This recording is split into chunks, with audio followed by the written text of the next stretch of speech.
Hey gang, Ronin here. Welcome on back to the Retrocade. We are wrapping up our Monday twin bill of Final Fantasy VI for the Super Nintendo Entertainment System, episode 56 in this series.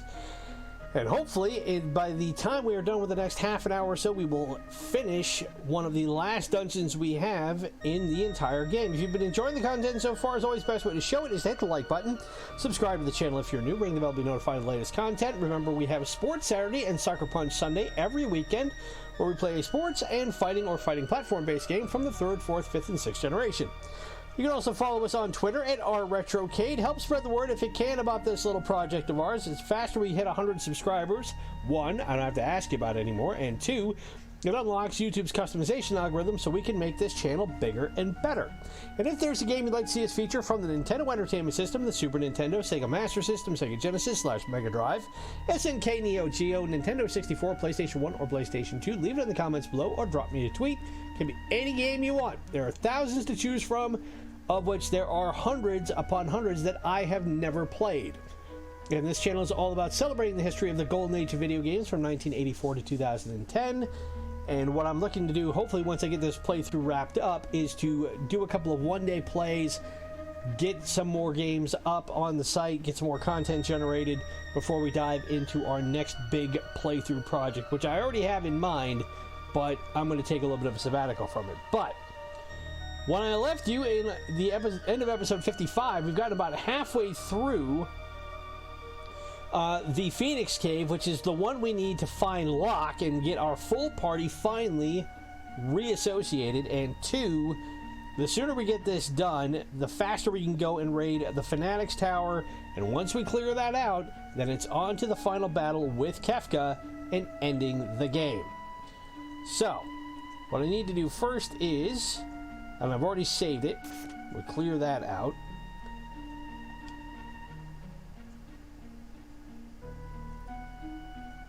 And then this should allow us to bring Gao up and around. More phases.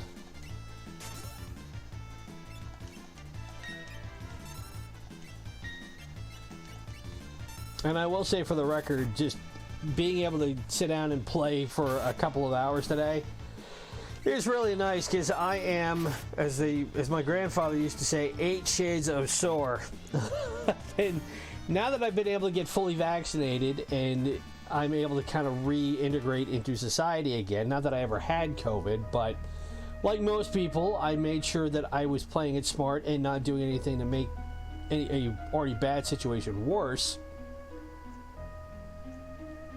I was able to start going back to the gym and working out again, which I'm very happy about, but having been away for 6 months, having to relocate from where I was in New England across 4 states back here to Ohio, I've definitely been feeling it over the first 2 days. So I went and got back from the gym about an hour and a half ago, and I know I'm going to be getting up tomorrow morning is not going to be an interesting situation for me. So, but again, my problem, my circus, my monkeys, nothing you need to worry about. But if when I'm recording later this week, if I sound a little bit like I'm not doing well, that's why.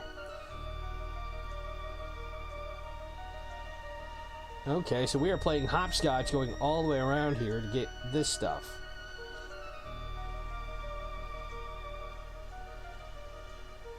Okay. Now if we go this way, will this lead us? It will. And of course it's empty, because why wouldn't it be?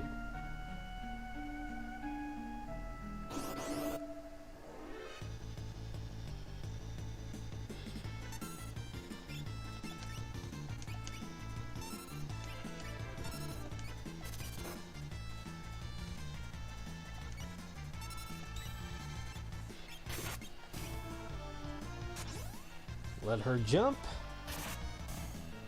And as you can see, just by giving Gao a weapon and giving him one of Mash's really powerful weapons, I gave him the Dragon Claw, because Mash doesn't need it anymore. He's got the Tiger Claw, which is his most powerful weapon.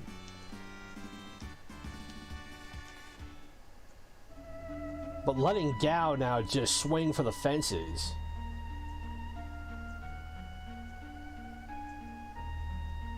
is great. This should drain the lake.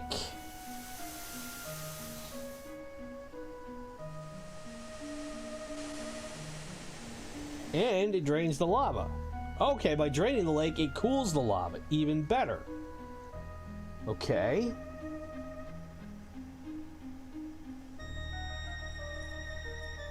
So let's see. Narrow path. Let me double check here. Okay, gets rid of the spikes, goes around, stairway going up, hit the wall. Now go back to party 2. And before I even go anywhere, I'm going to save it really quick. Because, again, if for some reason you skipped over the previous episode, you missed my long diatribe over the stuff I was able to do over the weekend.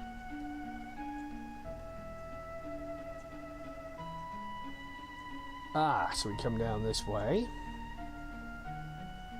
and up this way, and around to that stair. Now,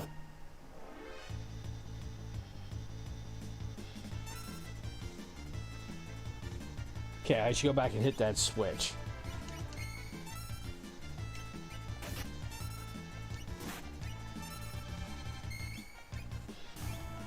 But like I said, in the start of the previous episode, I spent about 10 minutes explaining about what I had done over the weekend, which involved a whole hell of a lot of velt farming and a lot of really, really, really annoying fights I had to do in the Coliseum to get all the gear that we needed to successfully work our way through all of this.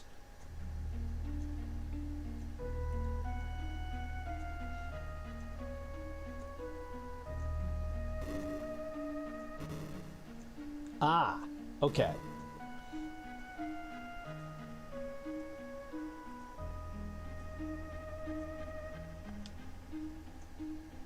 So now we can have Gal go through here.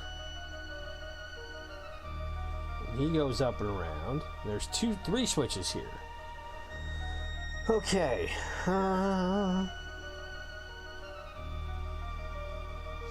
Let's see. Head upstairs using the narrow path. Continue north. Oh, no? Let's see. Where is it? Step on the northern switch. Once I deal with this bunch.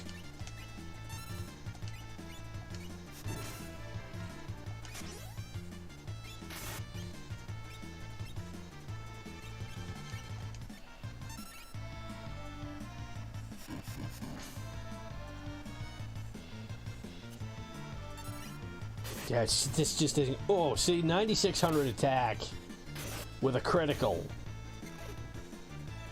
I mean, now it's almost to the point where it's not fair. But taking into account how long it took me to get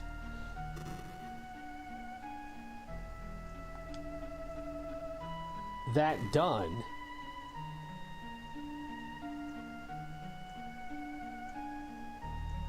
Okay.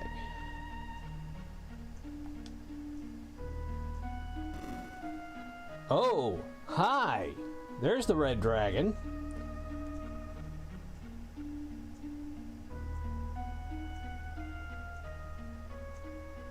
So hit the northern switch, continue east, then northeast. Getting off the switch will reveal the path and go down the stairs. Ah, there's a ribbon in there. Alright, I want to see once and for all there's actually a ribbon in this game. There's, in theory, a ribbon in here. I want to see it, because in the 60 hours I've been playing this game now, I haven't seen one of those damn things at all. And if it doesn't, then it confirms my theory that in the Japanese version, they didn't put it in here.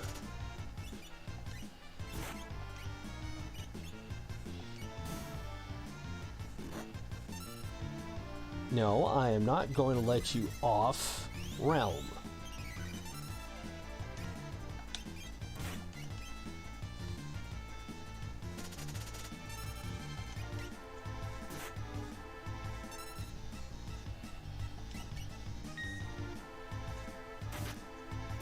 Go away.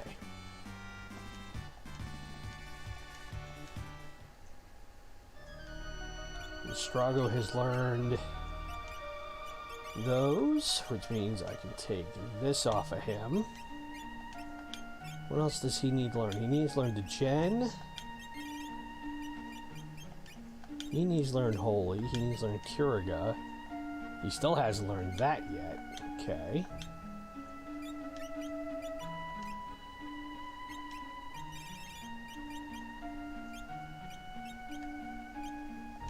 Where is she at? She's at 50. Okay. In the meantime, I will give him Fenner so he can learn Degeneration. But I want to see if there's a ribbon down here.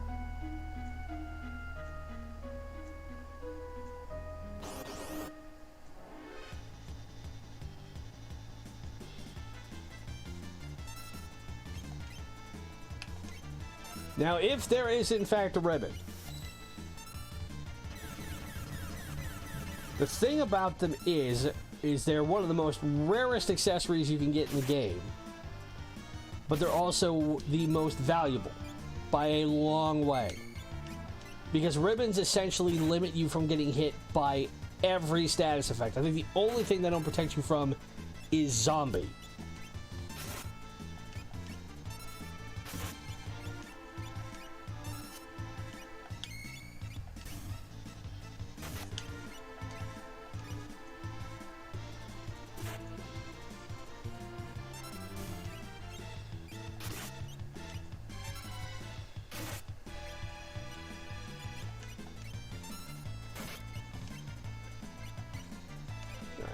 Cure Strago really quick.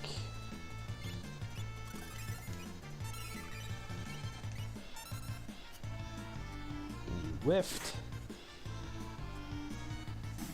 That one's gone. Now let's just unload the tank. Bye-bye.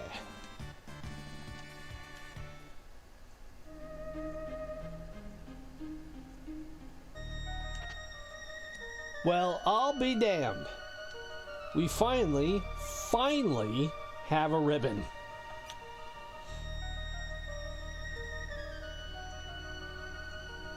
Well, that's great and all, but it's a little late in the game for me to have that.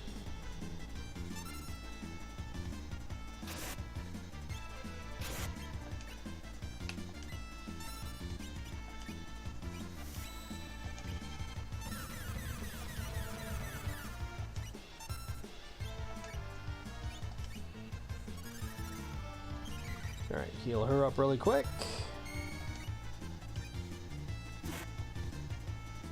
That should take out that Chaos Dragon.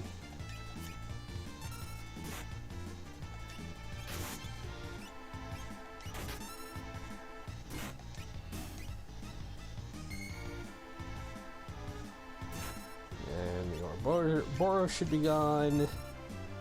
Now we go to town on the Seaflower.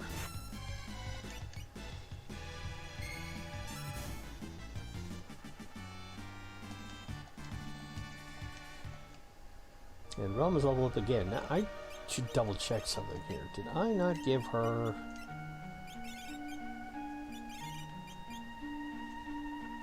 Alright, I could have given her the Nutkin suit. The Kappa armor gives her more magic defense, but really lowers her overall defense. I thought for some reason I could give her a snow muffler. Be that as it may, she'll be just fine.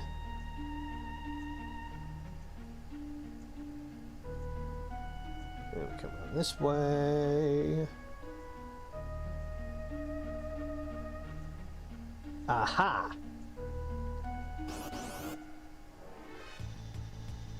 So we're going to need the both of them to jump on that switch. Now the question is going to be, who do I want to take on the Red Dragon? The Red Dragon has 30,000 hit points.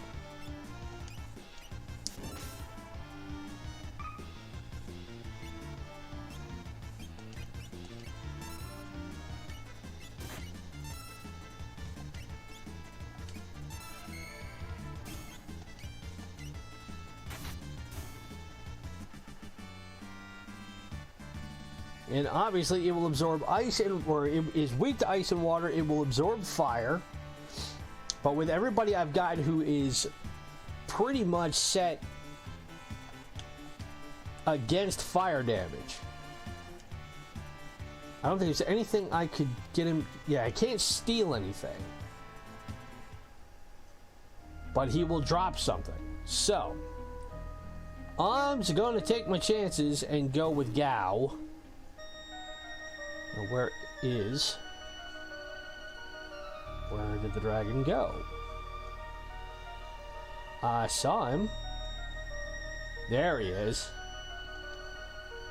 Because I have... Tina and Celis both have the Minerva armor, so they are immune from getting hit with fire. Gao has the Miracle Shoe, so he will regenerate, and I believe, did I give him a Flame Shield? Yes, I did. And Edgar has a Flame Shield. So, this thing really can't hit us for squat.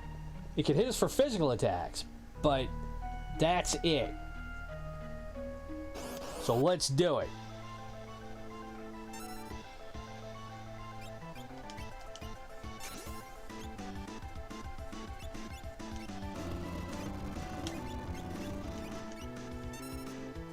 In fact, he's going to heal us with every major attack he throws.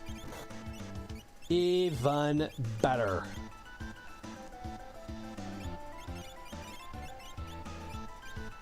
And I have level 3 ice. I'm not afraid to use it.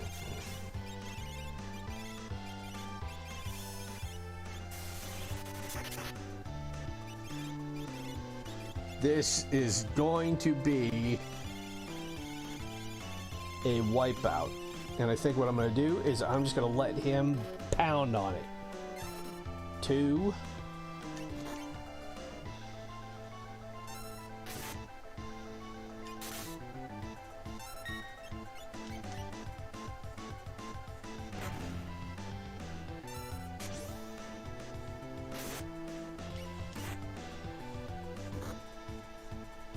Oh, come on, Sunshine. You're going to have to hit us with more than that. And just like that, we are down to, I believe, 3 dragons left.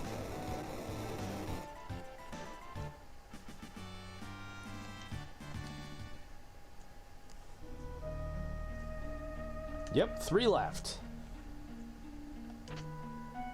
And we got another flying dragon horde, which we're not going to need.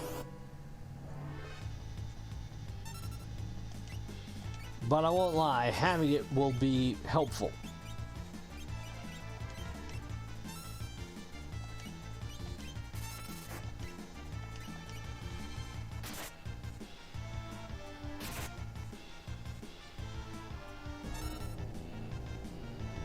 Now that wasn't cool.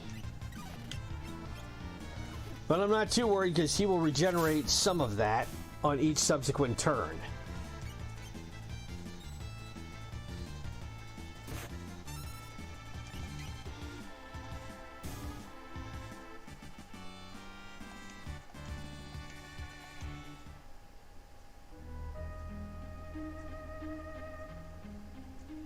So now the dragon is gone.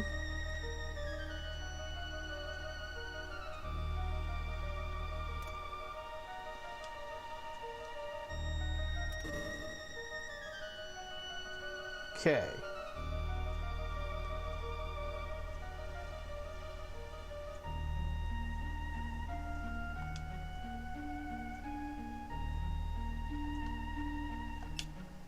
All right, so that's the one we need. So we come down here, go down the stairs, run into some beastie.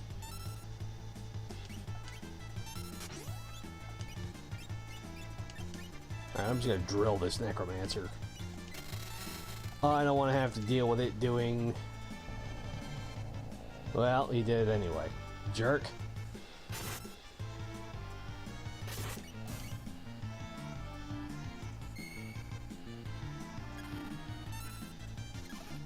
Fine, you get poleaxed by a flying rune knight.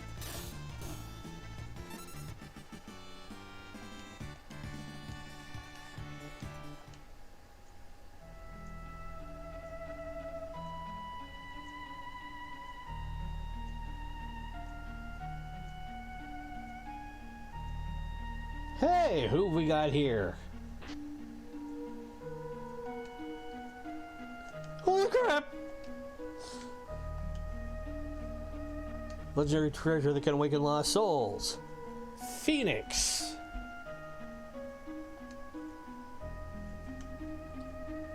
Appears to be badly cracked though, and its powers might be gone by now.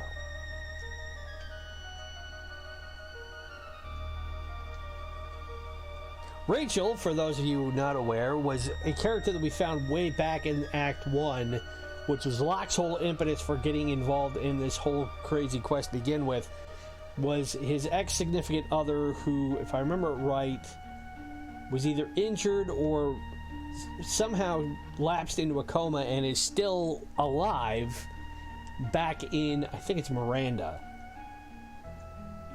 Or no, Corling is where he is, or where she is.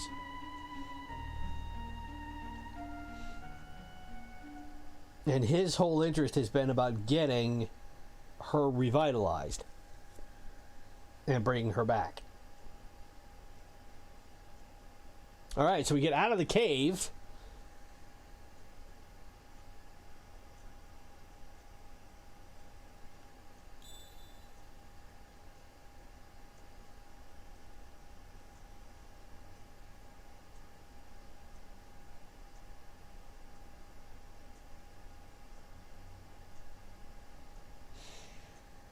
Guess you can't revive lost souls after all. Hey, look, Canuck.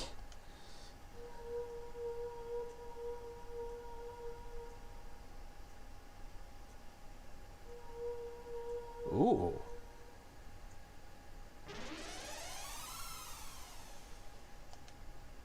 It exploded.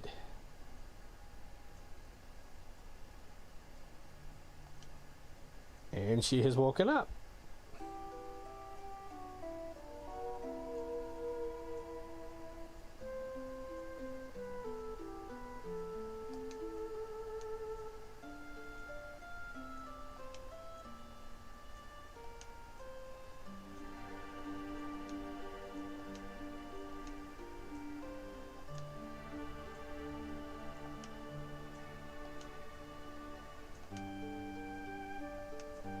Aww.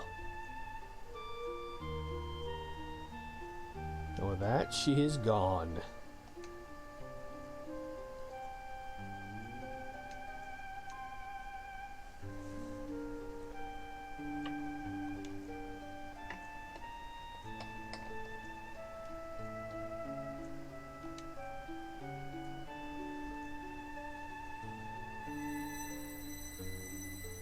So Cayenne is not the only one who lost somebody in this whole crazy thing.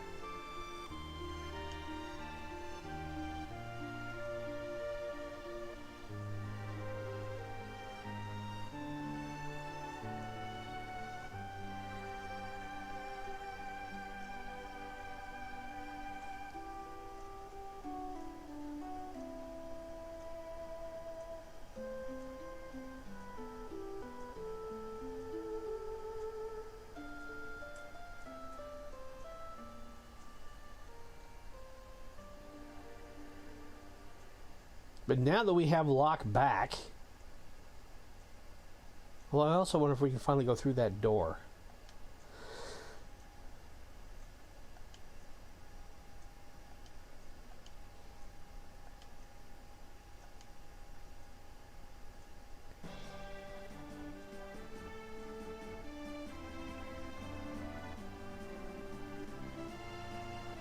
And you just know those two are supposed to get together.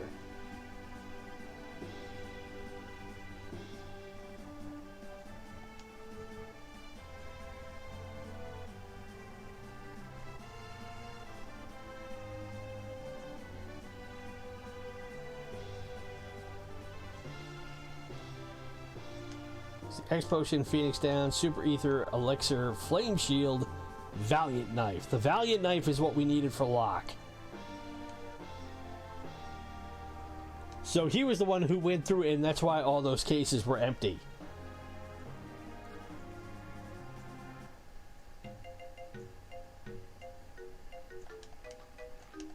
And we still can't go through that stupid door. Why can we not go through the door? I wonder if the old man will let us go through the door. Are you going to finally let us go through the door? Yes, we know about grow eggs. But that's not the point. We can't go through that stupid door. 60 hours of playing this game, I want to go through that door, I can't go through the stupid door. I'm completely robbed here. But, as good as the ultimate weapon is going to be for somebody, it's not the ideal weapon for Locke. What Locke needs is the Valiant Knife.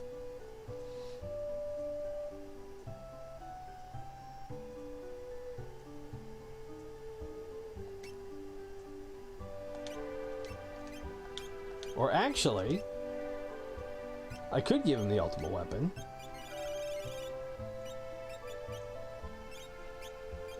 He's got a flame shield. I should give him a circlet. And the black clothes, I think. Alright, yeah, even the crystal armor.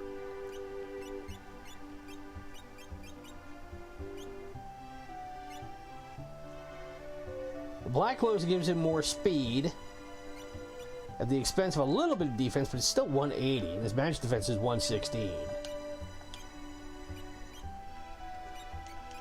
Then I need to give him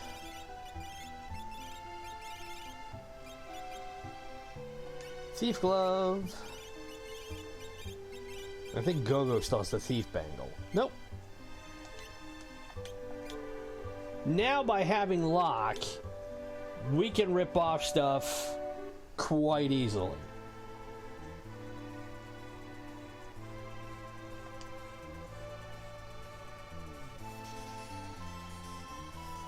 But we also need to go back to Narsh while we're here. And now that we can go and get more people in the party.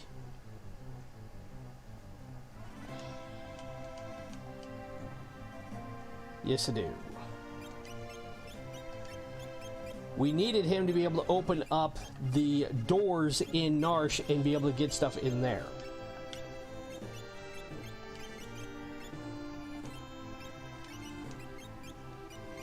Let's see. Who else do I want to use?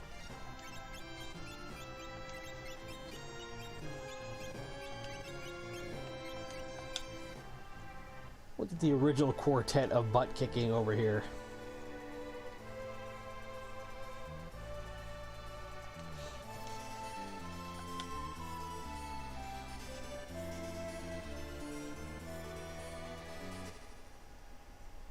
Now, it looks like we have an option of stuff we can get here. We need to unlock the doors. Almost all buildings are deserted or devoid of anything collectible, but there are two places you can really go. Go to the weapon shop, the one's in the back room, and we have an option on what we can take.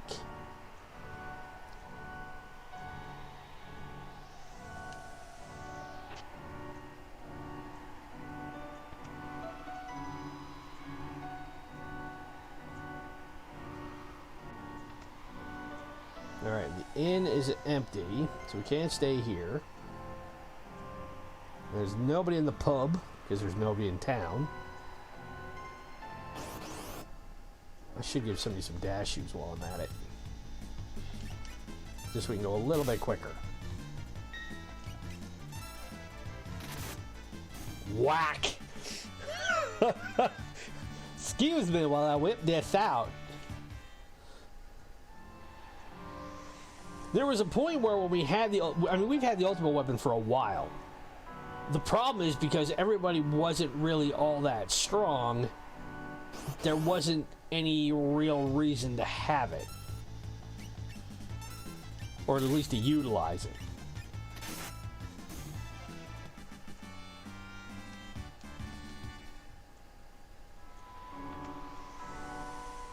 And I should really be mugging these guys instead of just hitting them.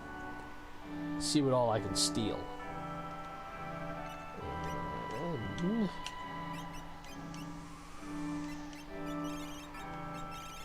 Yeah, I'm not worried about you getting poisoned. Where are my dash shoes?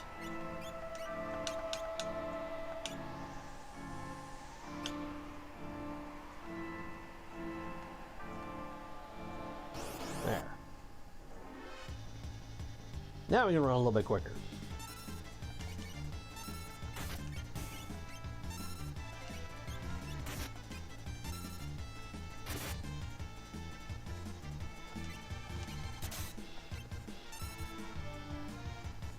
And because Locke is our thief, and he has got the highest steal rating by a mile,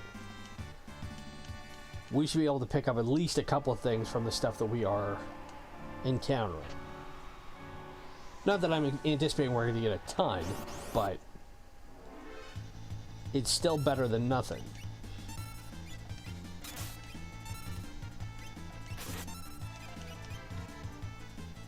Because unlike Shadow and Go-Go, while they have the ability to do thievery, it's just not the same as having Locke be the one to do it. Because his rating is naturally going to be high enough, especially at this point in the game, that if I was to equip all three of them and go after some stuff, I mean, in theory, I could, if I really wanted to,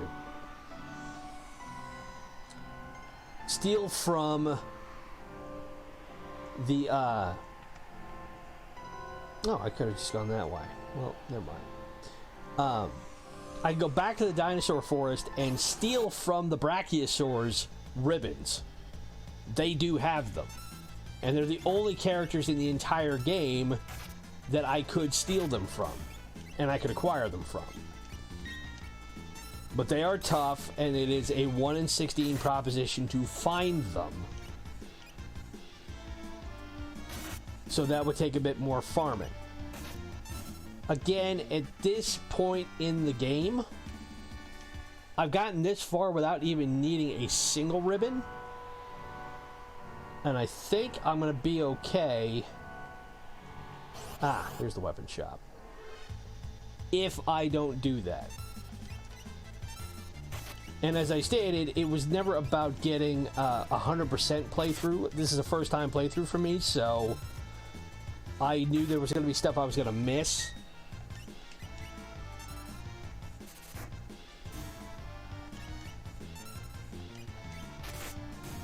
Bam. Alright. Unlock this. Anything in here? No. This is the one we want. Now we're going to get an offer here to have get either the Esper or the sword for Ragnarok. What we want, according to this, is we want the sword, not the Esper. Run this weapon shop for 70 years. I feel an amazing power emanating from this stone, but I can probably make it into a fantastic sword if you want me to. Make it into a sword. Because everything that Ragnarok offers, we've already gotten.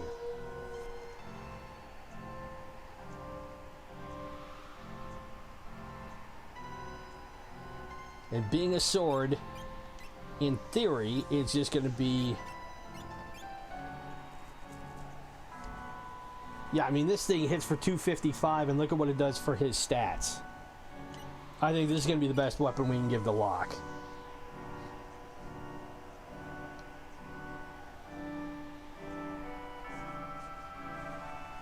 And then we could take it to the Colosseum and upgrade it. Gives major boost to all stats. In addition to 250 on and auto criticals. We just want ultimate, because it would actually that would, if we had taken Ragnarok, it would have taught us the Ultima spell. Okay, now go to. Okay, then we need to go back to the relic shop. So actually, there's something there we need.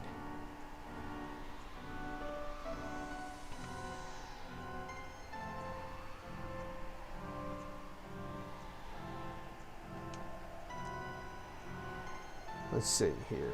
Go to the old man's house north of the relic shop. Okay, so we go past here, go up, around, and into, I think, this house. There's one more thing we need to grab while we're here. And that is the Cursed Shield.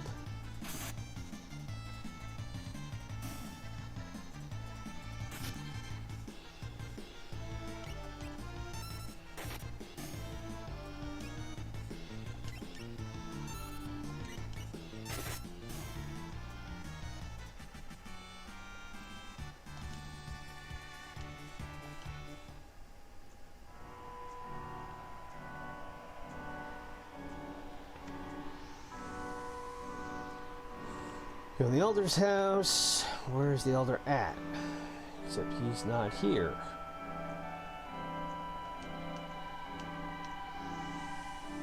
Okay, I thought he was here.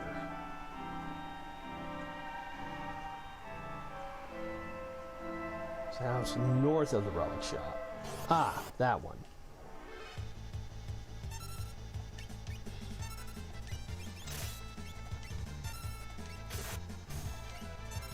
Thwack.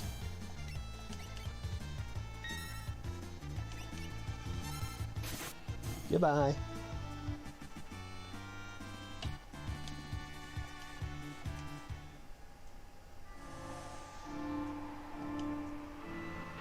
Pick this lock. Yeah, use the wink. Alright, come down. There's the old man. Take this. Bloodstained shield. If you could dispel the curse, it would become the world's most powerful shield. What we need to do is we need to equip the curse shield on somebody and then fight a whole heap and hell of a lot. We need to fight with somebody with the shield 255 times. Which means, ideally, this is perfect for Veld farming.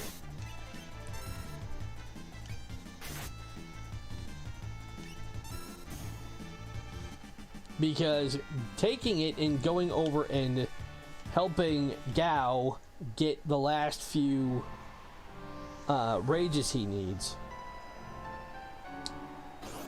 will be perfect, because it gives me an opportunity to do enough fighting and against different creatures of different strength levels that I'm not going to be in too much trouble, because the Curse Shield inflicts some unpleasant status effects on the holder. So in fact, you get Berserk, Condemned, Muddled, Mute, and Seizure. So you become a confused and dying person. But if you give them a ribbon, so that ribbon is actually going to be helpful,